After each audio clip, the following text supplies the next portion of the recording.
Welcome to the FMSP revision sessions.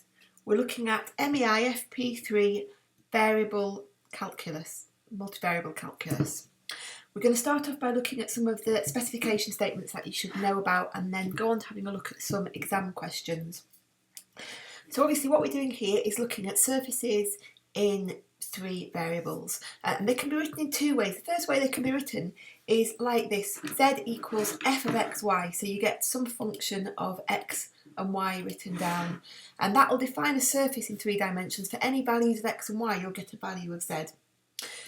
You need to be able to sketch contours and sections of these, and that means, for example, if you're given x is a particular number, so x is 0 for example, you can put that in, you'll get something with y and z in it, and that'll be a two-dimensional graph that you can draw. And the same with putting that in for z or y, values of z or y, you'll get a two-dimensional graph. And what that gives you is a cross-section of the surface at that point. By looking at a series of cross-sections, you can get an idea of the surface, or by looking at cross-sections in two perpendicular directions, you can also get an idea of what's happening at that point. And that comes in particularly when we're looking at stationary points that we'll mention in a minute.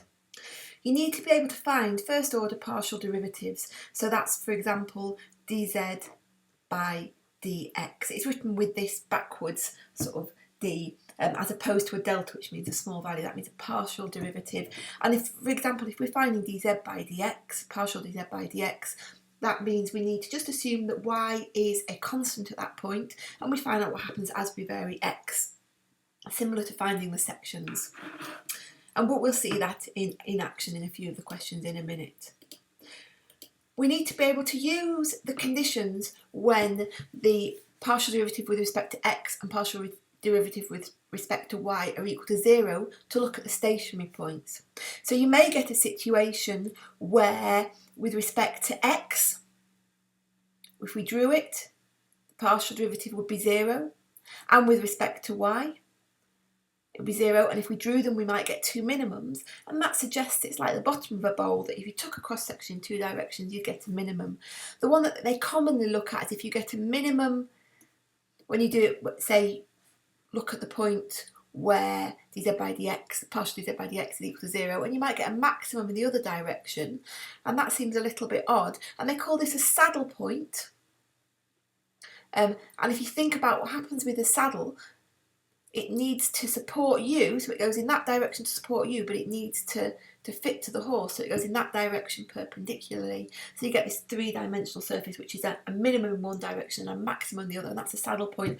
And that's quite a common one for them to bring up because it's an unusual situation.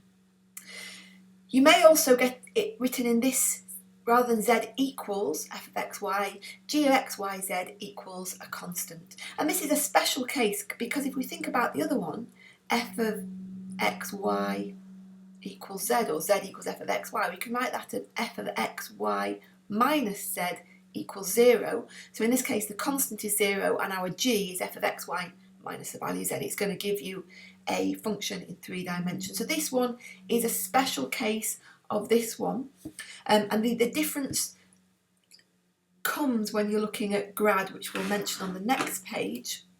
You need to be able to find grad of g, and that's when you find this vector dg by d, partial dg by dx, partial dg by dy, and partial dg by dz, and that gives you the direction of the normal vector.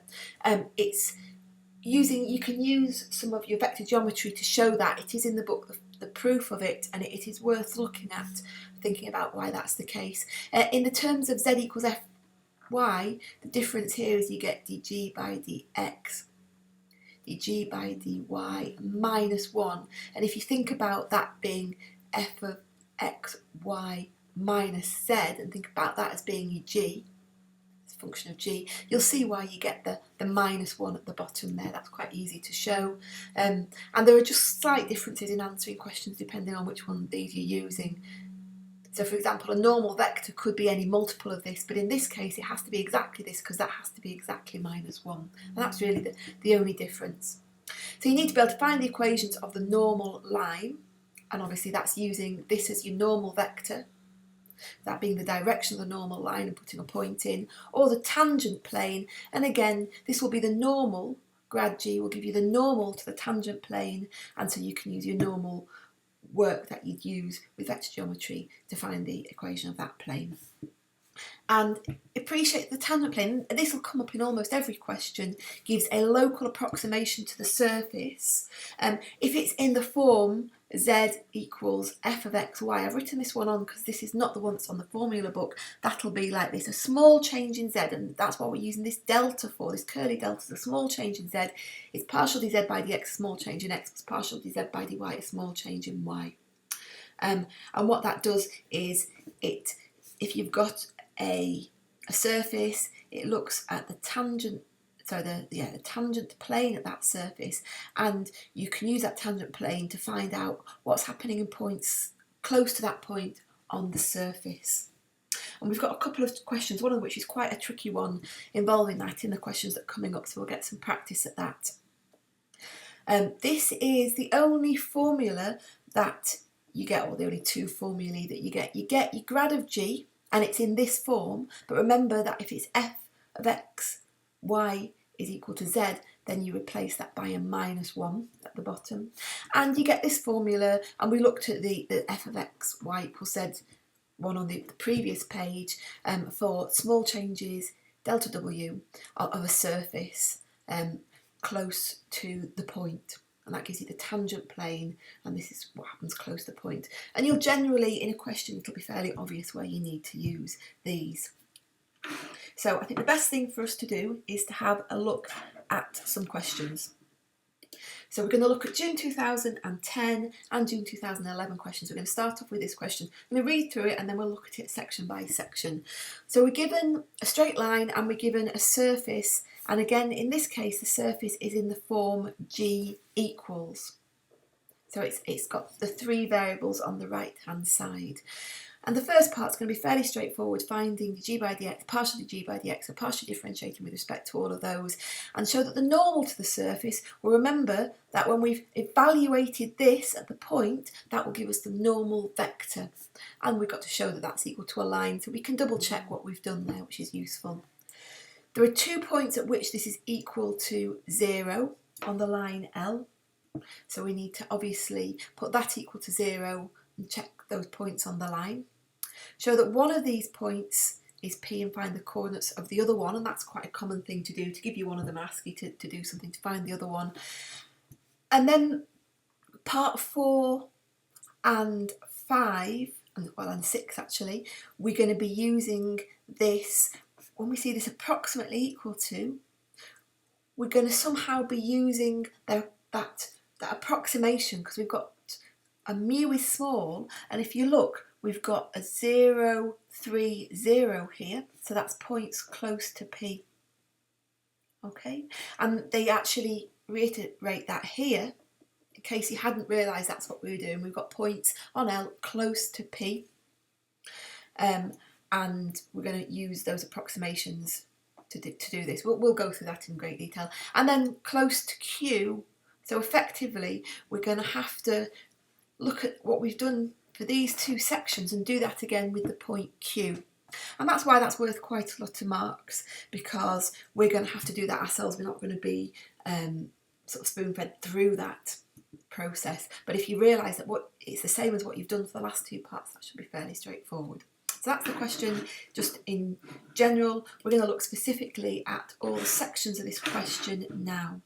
So we're going to start off with part 1, a little bit of writing, but nothing particularly tricky here. Partially differentiating G with respect to X. And what that means is that we assume that Y is just a constant number. We've got a product, so we're going to have to use a product rule. So let's differentiate what's in the brackets first. If we differentiate what's in the brackets, x, y, well, that's like 2x. So we just get y. The z squared goes to 0, and we leave the second bit alone. Plus what we get when we differentiate the second bit and leave the first bit alone. And if we differentiate that second bit, well, we just think of it as like x minus 2, so that would e to the x minus 2, so that would just be give you e to the x. Okay. You can simplify that, and I've put the simplified versions on the next page because we're going to be obviously using that for the rest of the question. For dg by dy, again, a product rule. Let's differentiate that first bit. We get x in this case, e to the x minus 2y, plus we leave the first bit alone, and we're going to differentiate the second bit. In this case, it's slightly different because it's a minus 2y, so we get minus 2 times e to the x minus 2y. Oh. Okay. We'll just do that dg by dy one again. So when we got that, we got x, lots of e to the x minus 2y, plus when we differentiated the second bit, we got minus 2 from the e to the x minus 2y, xy plus z squared, e to the x minus 2y. And when we partially differentiate with respect to z, then obviously differentiating that first bit, we get 2z e to the x minus 2y. But for the second bit, it hasn't got a z in here, so that's all we need to do. Okay, we don't need to think of that as a product because it's just xy plus z squared times by a constant. So that's what we get. Put the dg by the dx one in, which deleted itself from the page. That's what we get if you simplify it, because we're going to need to use that in that next section here. So show that the normal to the surface is the line L. So we've got the surface that's equal to 3.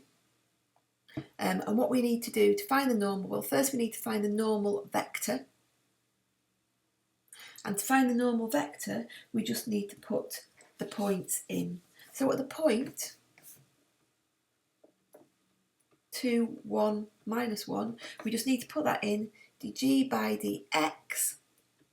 Well, if we put in 2, 1, minus 1, let's have a look at that. Well, it becomes e to the power x minus 2y. Well, that's 2 minus 2, which becomes 0. So e to the 0 is 1. So we just have to evaluate this section of it here. And if we evaluate that section there, we get 1 plus 2 plus 1, which gives me 4. And similarly, dg by dy is equal to minus 4. And dg by dz, partial dg by dz is minus 2. So we get r equals, well, we've got the point that we know, 2, 1, minus 1. We're told that's a point on the line, plus lambda times the direction. The direction is 4 minus 1 minus 2. But 4 minus 4 minus 2 is equal to 2 lots of 2 minus 2, 1. Okay, so since we just need the direction, you get the 2 minus 2, 1. Okay. In terms of the marks for this, there's a method mark for knowing about partial differentiation and one for each of the answers in part 1. In part 2, you get 2 marks for evaluating each of these values, 1 mark for finding the direction and 1 mark for the final answer. Okay, and here's the mark scheme for that, and we've got those dg by dx, dg by dy, and dg by dz that we can refer back to if we need to use those. For the next part of this question, on L there are 2 points at which g, x, y, z equals 0. So we need to think about this, and there's, when can this be equal to 0? Well, it can only be equal to 0, e of something, e to the power something can't be equal to 0, when xy equals z squared. That's the only time that gxyz equals 0. So obviously we're going to need to use that. We know it's on the point L. Well, on the point L, we know that x equals 2 minus 2 lambda, y equals 1 plus 2 lambda, and z equals minus 1 plus lambda. So we can put those in So we know that xy, so 2 plus 2 lambda times by y, 1 plus 2 lambda, so 2 minus 2 lambda, I apologise, equals z squared minus 1 plus lambda, oh sorry, plus z squared, I apologise, let me just change that. It's xy plus z squared equals 0. I think that's what I said, I just didn't write it down properly. So plus z squared equals 0. Okay, and if you work that out, we get 3 minus 3 lambda squared equals 0, which gives me lambda equals plus or minus 1. We can put those into the points quite easily. If we put 1 in, we get the point P, which they've already given us, which is 0, 3, 0. And lambda equals minus 1 in there. We get the point Q, which gives me 4, minus 1, minus 2. Okay, so we get, for that bit, 1 mark for recognising that this has to be equal to 0 and putting it in, 1 mark for getting lambda is plus or minus 1, and 1 mark for each of the 2 points. For part 4, we've got to obviously use that delta G formula. Okay, so delta G is approximately equal to partial dd by dx delta x, partial dg by dy delta y,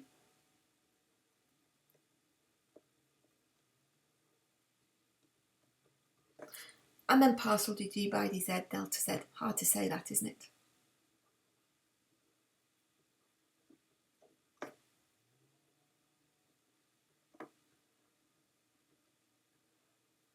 Now, the thing to spot here is, as I said before, we've got mu is small, so it kind of looks like we've got these delta x, delta y and delta z's. Well, what are our delta x, delta y and delta z in this point? Well, we need to obviously evaluate them at this point, so at the point P. And why are we looking at the point P, as I said before? Because here we've got 0 minus 2 mu, 3 plus 2 mu, and 0 plus mu. So we've got the point 0, 3, 0. It's the only point really we can put in, but we've got that, we're using that point P. Okay, and the minus 2, 2 mu, minus 2, 2, 1 come from a direction. Okay, so we're starting at the point P and moving along that line. So we need to evaluate grad G, so partial dd by dx, partial dd by dy and partial dg by dz at this point.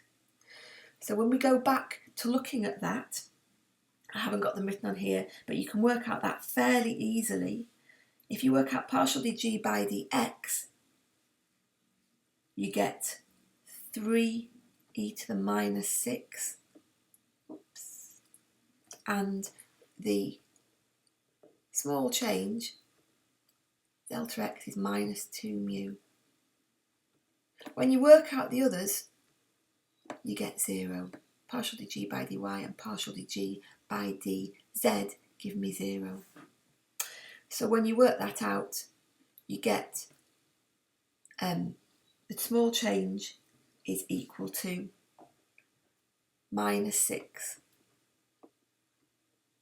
e to the minus 6 mu. But the problem is we've got that as being delta G.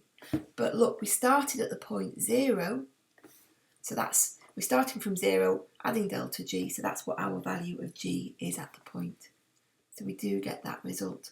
Now the thing is, you can go through the motions of that without really thinking about what's happening, but to do the next sections it's useful to think what's happening. Again, I've put the mark scheme on there because I think it's useful to see it and to have that you can evaluate at the point P the values for partial dg by dx, partial dg by dy, and partial dd by dz. Put those into your delta g and you get this value, and what they haven't said is that obviously we're starting with g of x, y, z is 0, so delta g is the value of g at that point. Okay, but you can see that you don't have to specifically say that or appreciate that. Once you've got your value, you're all right there.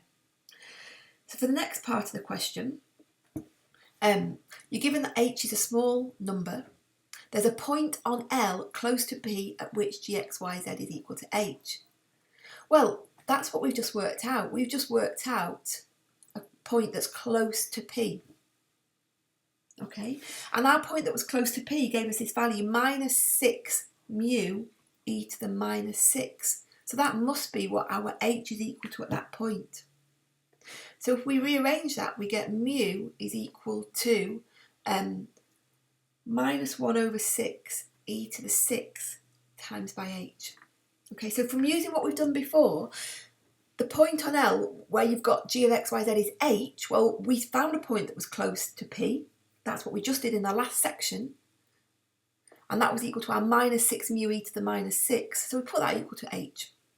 Okay, show this point is approximate, so we found a value for mu.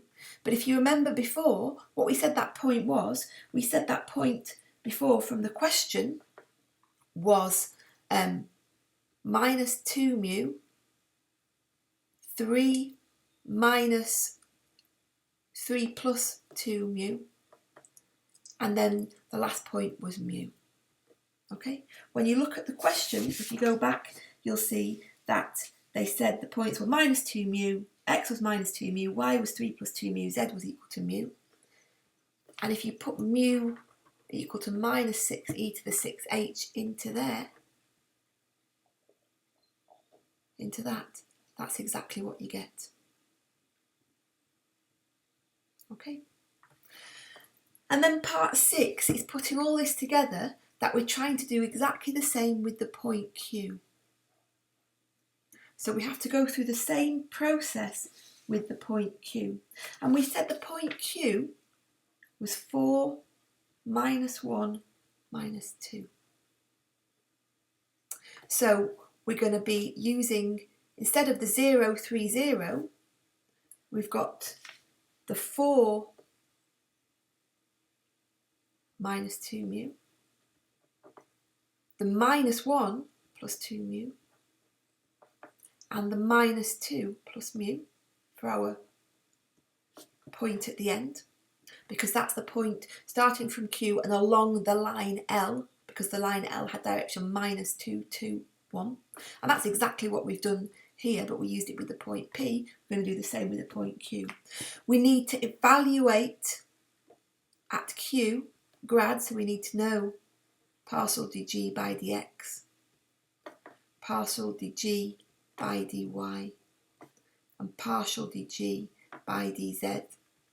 And those are fairly easy to evaluate. It's just a case of putting the numbers in. So I'm not going to go back and worry too much about that. And I'm sure you can do that. We're looking at the method here. That's the most important thing. If we work that out, we get a 4e to the 6. And if we work that one out, we get minus 4e to the 6. So all we've done is put the point 4 minus 1 minus 2 into partial dg by dx, partial dg by dy, partial dg by dz. And obviously what we need to do then is think about, well, what did we do on the last one? Well, we worked out this delta g. Okay, and that was equal to partial dg by dx, which in this case is e to the minus e to the 6, times by delta x. Well, the delta x, again, because we're going along this line, is the minus 2 mu. Okay, the partial dg by dy, which is the 4e to the 6. And then we've got the 2 mu. Just put that in brackets because it's multiplied, obviously. And then the partial dg by dz, minus 4e to the minus 6. And we need to multiply that by the small change, which is mu, because we're going along that line L. And if we work this out, we get 6 mu e to the 6. Okay, so this is very similar to what we got last time. Last time we got minus 6 mu e to the minus 6. Again, from what we got last time, we're looking at a small change h.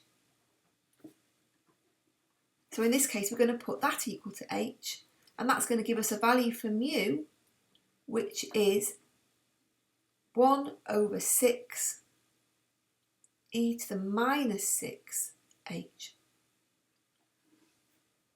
Okay, and just like we did before, we can then look at the point here, but instead of mu, we can put 1 over 6 e to the minus 6 h, and we get the point is 4.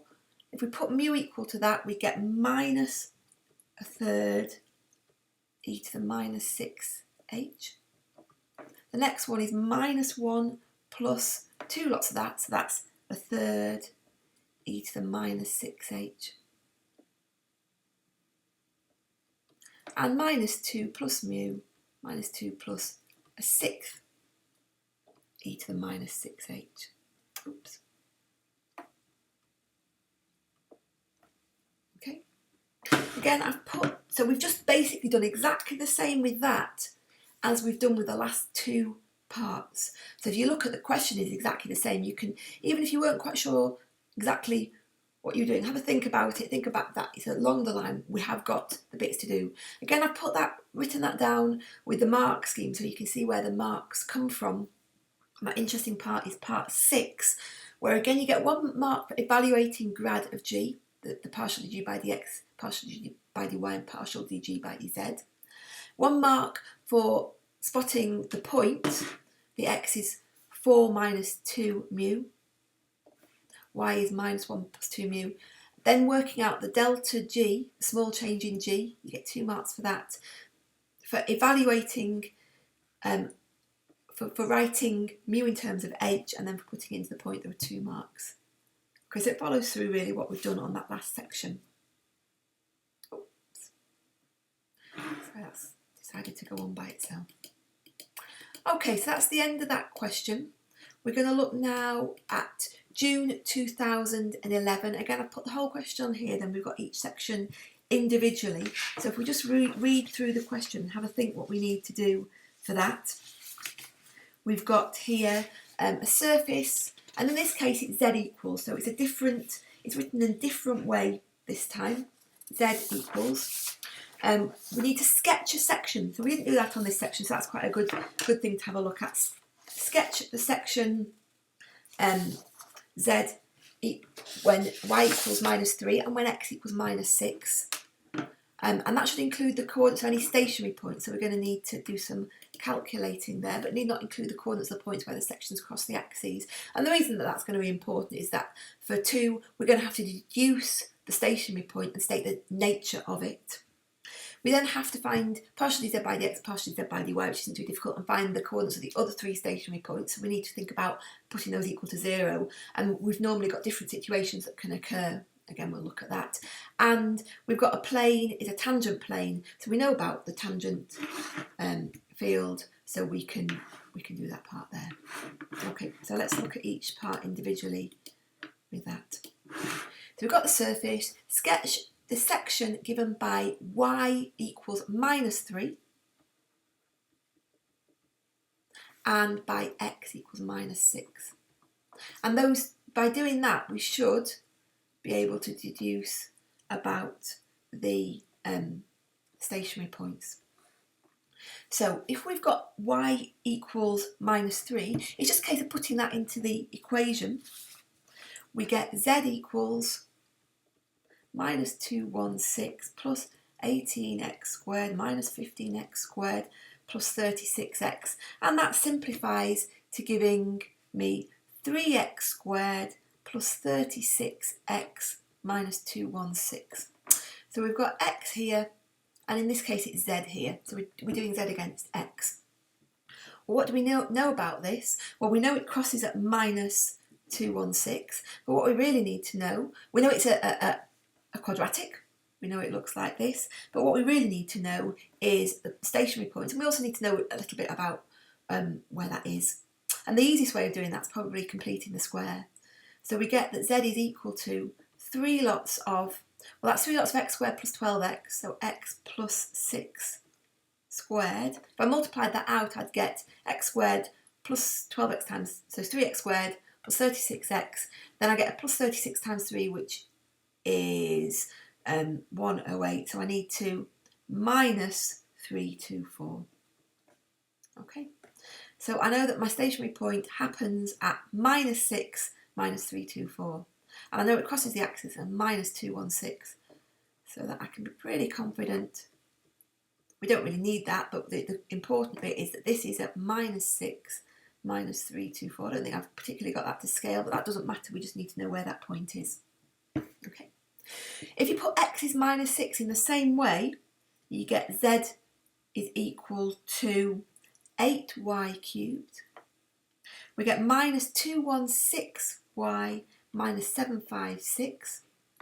Well, we're going to need to know about the stationary points. So we haven't got a simple way like completing the square. So in this case, I mean in the last one obviously you could have done this as well. We're going to differentiate. The z by dy gives me 24y squared minus 216. If I put that equal to 0, I get y is plus or minus 3. Okay, now I know this is a positive y cubed, so it's got a shape like this. I know it crosses at a negative point, but the problem is I don't know whether this left-hand bit goes above or below the axis, so I need to evaluate the values. So when y is 3, if you work that out, I get z is equal to minus 1188. It's a negative value. That's the main thing I need to know. And when y is minus 3, I get z is equal to minus 324. Oh, what a coincidence. Okay, we've got that minus 324 again. So I put that point in. I know that these are negative. So I know that this point is minus 3, minus 324. And I know this point is 3, and the value of that is minus 1188. So I've got enough information to sketch that and to be confident which parts of the graph those stationary points are in. Okay, and the relevant point here is that that the point minus 6 minus 3 was also on both points. You can see that that's a stationary point on both cross sections. So it's a stationary point, that's a stationary point on both cross sections. But if you look, it's a minimum on one and it's a maximum on the other. So it must be a saddle point. Okay. And again, I've put that onto the mark theme on there so we can have a look through that. That we need to obviously get 1 mark for working out when we put y equals minus 3 what we get as the z equals. For sketching out that graph, and I forgot to put my y and z on the axes, but obviously you can see that's the least they worry is what they want to know, where the stationary points are. So we get the correct shape and we get a point for the stationary point, and for the when x is minus 6, calculating that, we get a point mark for showing what z is equal to, and a mark for the shape and position in each of the points. Okay, and what we said is it's a stationary point on both cross sections. Okay, we don't need to, we know that when they tell you this point's on it, minus 3, when x is minus 6, y is minus 3, and z is minus 324, and because it's a maximum on one and a minimum on the other, that gives you a saddle point, okay, that we mentioned before. Okay, so we need to now find dz by dx and dz by dy, and hence find the coordinates of the other 3 stationary points. Okay, we should find this one at the same point, so it's quite a good check that we're on the right lines. So if we partially differentiate this with respect to x, what that says is that obviously the y bit's just a constant, so that goes. So this next bit, do that with respect to x. It's like an x squared, so we get minus 12xy. We get minus 30x plus 36. Okay, differentiate with respect to y. We obviously have to think about that first bit there. We get 24y squared, and then we get minus 6x squared, and the last two bits only have x in them, so they become 0. And what the important bit is that we get, on stationary points, we get these two are equal to 0. Now usually there's going to be one of these equations that's easy to work with. In this case, it's this one here. Because what this gives you is, if we simplify this, that x squared equals 4y squared. And if we take the square root, you just got to be careful. You can see that x is 2y, but it could be plus or minus 2y. And we can use that by putting that into this equation. Okay? We can use x is 2y and x is minus 2y and put that into the equation. Or you could put y is a half x and y is minus a half x. It doesn't matter which one we do. So if we put that in, x is 2y, we get minus 12. Instead of x, we're going to put 2y times y, minus 30 times 2y, plus 36 equals 0. And if you solve that, we're going to get a quadratic. Minus 24y squared, minus 60y plus 36 equals 0. We can obviously simplify that to 2y squared plus 5y minus 3 equals 0. Oh. So we get y, well, we get 2y minus 1, y plus 3. So we get y equals a half and y equals minus 3. And obviously this one is the point that we've already found. Okay, so the y equals a half, we need to obviously work out x at that point. That gives me, well, we know that if y equals a half, x is 2 lots of it, that's what we're working out. So we get 1, a half, and if we work out z at that point, we just put x and y into there, you get 19. We can do exactly the same with x equals minus 2y. And if we put that in, x is minus 2y, and then we simplify the equation, we get 2y squared. I'm not going to put the whole lot in again because it's exactly the same. 2y squared plus 5y plus 3 equals 0. And what we get is we get the points y is minus 1 and y is minus 3 over 2. And when we work out x is minus 2y, so we get 2, work out y is 28. And the other point there, when we get 3 and 27. Okay, so we get the 3 points from that, 2 from each of them, but one of them's the point that we've already found. Okay, so we've got the points 1, a half, 19, and 2 minus 1, 28, and 3 minus 3 over 2, 27. Okay, so again, the mark scheme for that, 2 marks for working out partially z by dx, partially z by dy, 1 mark for putting them equal to 0 for the stationary points, 1 mark for putting it in and getting the extra answer, and the 3 marks for the other answers, again getting the equation and getting the 2 other answers.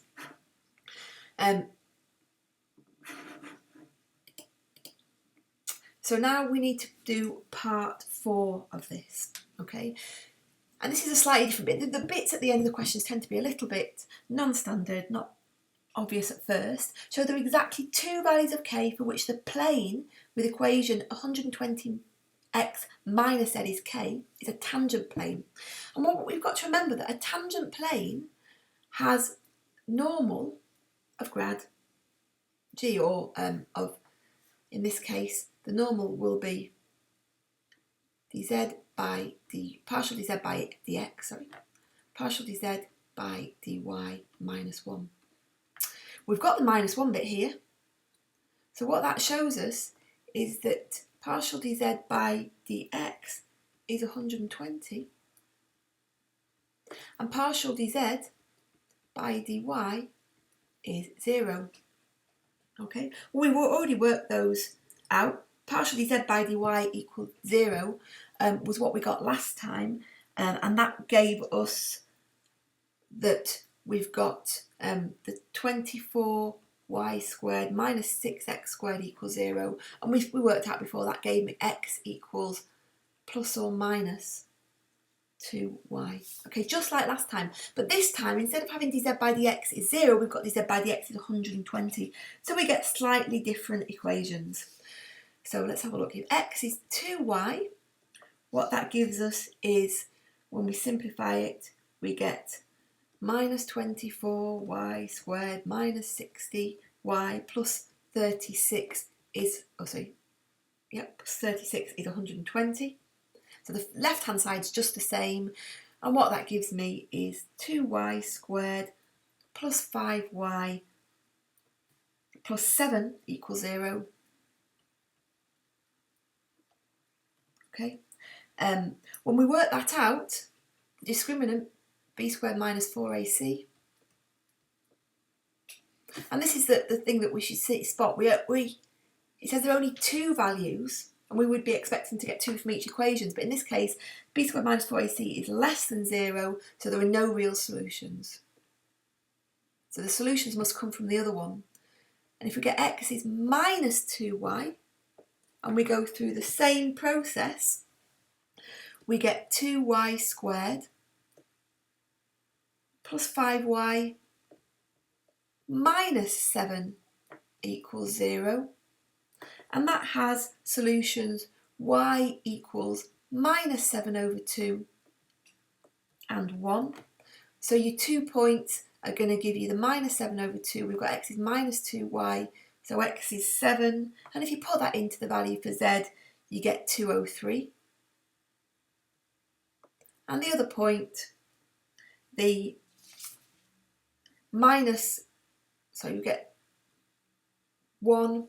So we can obviously get minus 2 here, and we put those into the value, you get z is minus 148.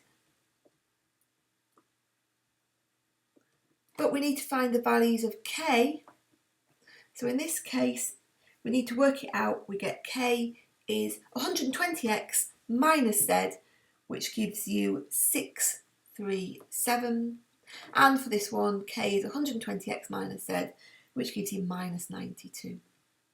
Okay, so that finishes that question. Again, if we have a quick look at the mark scheme, we get a mark for spotting that the partial z by dx has to be 120 and partial z by dy has to be 0. We've already done that work about, I did it as x is 2y and x is minus 2y, but it's the same if you do y as a half x. You get the equations, you solve it, both cases, and then the extra marks obviously evaluating that k, the values of k at each point. Okay. If you want to find out any more about the Further Maths Support Programme, what we do, or about any more of the online recordings, then you can find that information here. Thank you very much.